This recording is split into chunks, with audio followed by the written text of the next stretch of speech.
AutoCAD 2022'yi yüklediğimde fare hareketi sorunuyla karşılaştım. Fareyi çizim alanında hareket ettirdiğimde fare hızının düşük olduğu görülüyor. Çizim alanı dışında ise normal hareket ediyor. Bu sorun belki kullandığım bilgisayardaki Nvidia GTX 1050 Ti grafik kartından kaynaklanıyor. Belki de AutoCAD 2022 sürümünden kaynaklanıyor. Çünkü daha önceki sürümlerde böyle bir sorun yoktu. Bu sorunu düzeltmek için iki yöntem var. Bunları açıklayacağım. Birinci yöntem Graphics Config komutuyla. Komutu vermek için klavyeden GRA yazıp komutu oluşturuyorum. Enter'a basıyorum. Burada donanım hızlandırmasını kapatıyorum. Ondan off'a dönüştürüyorum. Sonra OK tıklıyorum. Bu ayar değişikliği ile fare hareketleri normalleşti. Daha hızlı hareket ediyor. Ancak grafik performansı düştü. Çizgiler kırık kırık görünüyor.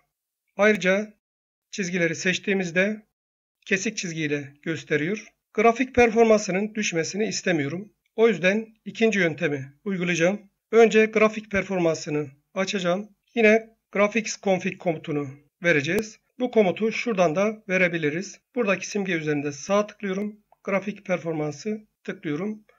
Buradan tekrar on konumuna getirdim donanım hızlandırmasını. OK ile buradan çıktım. Sayfa yenilendi. Fare hızı yine düştü.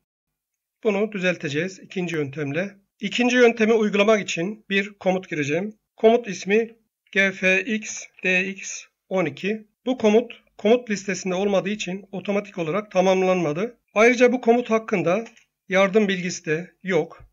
Komutu verdikten sonra klavyeden F1'e bastığımda bu komut hakkında bir bilgi gelmesi gerekir. Ancak başka bir sayfa açılıyor. Burayı kapatıyorum. Şu an bu komutun değeri 1. Bunu değiştireceğiz. 0 yapıyorum. Enter'a basıyorum. Bu değişikliğin etkin olması için AutoCAD'in tekrardan çalıştırılması gerekiyor diye belirtiyor. O yüzden AutoCAD'i kapatıp tekrar açacağım.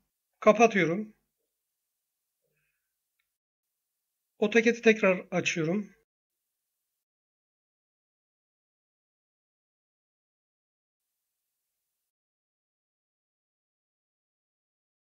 Şimdi fare hareketleri normal, grafik performansı da normal. Buradan kontrol edebiliriz. Açık. Çizgiler daha düzgün. Seçtiğimizde kesik kesik göstermiyor. İşlem bu kadar. İzlediğiniz için teşekkür ederim. Sonraki videolarda buluşmak üzere. Hoşça kalın.